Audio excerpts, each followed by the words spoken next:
Prayer, The Art of Believing by Neville Goddard, Chapter 3, Imagination and Faith. Prayers are not successfully made unless there is a rapport between the conscious and subconscious mind of the operator. This is done through imagination and faith. By the power of imagination, all men, certainly imaginative men, are forever casting forth enchantments, and all men, especially unimaginative men, are continually passing under their power. Can we ever be certain that it was not our mother while darning our socks who began that subtle change in our minds? If I can unintentionally cast an enchantment over persons, there is no reason to doubt that I am able to cast intentionally a far stronger enchantment. Everything that can be seen, touched, explained, argued over, is to the imaginative man nothing more than a means, for he functions by reason of his controlled imagination in the deep of himself where every idea exists in itself and not in relation to something else. In him there is no need for the restraints of reason, for the only restraint he can obey is the mysterious instinct that teaches him to eliminate all moods other than the mood of the fulfilled desire. Imagination and faith are the only faculties of the mind needed to create objective conditions. The faith required for the successful operation of the law of consciousness is purely subjective faith, and is attainable upon the cessation of active opposition on the part of the objective mind of the operator. It depends on your ability to feel and accept as true what your objective senses deny. Neither the passivity or the subject of nor his conscious agreement with your suggestion is necessary, for without his consent or knowledge he can be given a subjective order which he must objectively express. It is a fundamental law of consciousness that by telepathy we can have immediate communion with another. To establish rapport, you call the subject mentally. Focus your attention on him and mentally shout his name just as you would attract the attention of anyone.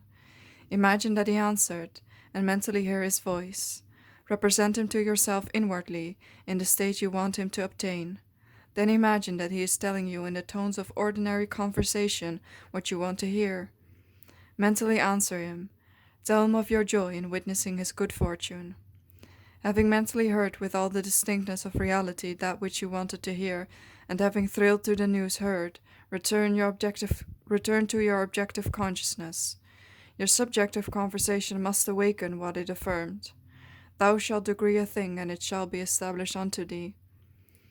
It is not a strong will that sends the subjective word on its mission, so much as it is clear thinking and feeling, the truth of the state affirmed. When belief and will are in conflict, belief invariably wins. Not by might, nor by power, but by my spirit, saith the Lord of hosts. It is not what you want that you attract what you believe to be true. Therefore, get into the spirit of these mental conversations and give them the same degree of reality that you would a telephone conversation. If thou canst believe, all things are possible to him that believeth. Therefore I say unto you, what things soever you desire, when you pray, believe that ye receive them, and ye shall have them. The acceptance of the end wills the means, and the wisest reflection could not devise more effective means than those which are willed by the acceptance of the end. Mentally talk to your friends as though your desires for them were already realized. Imagination is the beginning of the growth of all forms, and faith is the substance out of which they are formed. By imagination, that which exists in latency or is asleep within the deep consciousness is awakened and is given form. The cures attributed to the influence of certain medicines, relics, and places are the effects of imagination and faith. The curative power is not in the spirit that is in them, it is in the spirit in which they are accepted. The letter killeth, but the spirit giveth life. The subjective mind is completely controlled by suggestion, so whether the object of your faith if faith be true or false, you will get the same results. There is nothing unsound in the theory of medicine or the claims of priesthoods to their relics and holy places. The subjective mind of the patient accepts the suggestion of health conditioned on such states, and as soon as these conditions are met, proceeds to realize health. According to your faith be it done unto you, for all things are possible to him that believeth. Confident expectation of a state is the most potent means of bringing it about. The confident expectation of a cure does that which no medical treatment can accomplish. Failure is always due to an antagonistic autosuggestion by the patient, arising from objective doubt of the power of medicine or relic, or form of doubt of the truth of the theory. Many of us, either from too little emotion or too much intellect, both of which are stumbling blocks in the way of power, cannot believe that which our sense deny. To force ourselves to believe will end in greater doubt. To avoid such counter-suggestions, the patient should be unaware objectively of the suggestions which are made to him. The most effective method of healing or influencing the behavior of others consists in what is known as the silent or absent treatment.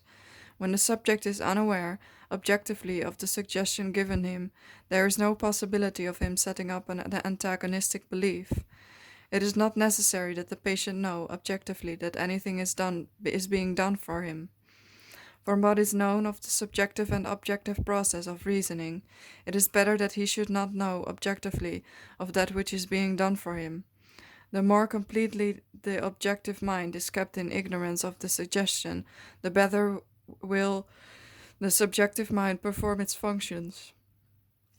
The subjective subconsciously accepts the suggestion and thinks he originates it, proving the truth of Spinoza's dictum that we know not the causes that determine our actions. The subconscious mind is the universal conductor which the operator modifies with his thoughts and feelings. Visible states are either the vibratory effect of subconscious vibrations within you, or they are vibratory causes of the corresponding vibrations within you. A disciplined man never permits them to be causes unless they awaken in him the desirable states of consciousness. With knowledge of the law of reversibility, the disciplined man transforms his world by imagining and feeling only what is lovely and of good report. The beautiful idea he awakens within himself shall not fail to arouse its affinity to others. He knows the Savior of the world is not a man, but the manifestation that would save. The sick man's Savior is health, the hungry man's is food, the thirsty man's Savior is water. He walks in the company of the Savior by assuming the feeling of his wish fulfilled. By the law of reversibility, all transformations of force are reversible, the energy or feeling awakened transforms itself into the state imagined. He never waits 4 months for the harvest. In 4 months the harvest will awaken in him a state of joy. Then, inversely, the joy of harvest now will awaken the harvest now. Now is the acceptable time to give beauty for ashes, joy for mourning, praise for the spirit of heaviness, that they might be called trees of righteousness, the planting of the Lord, that he might be glorified.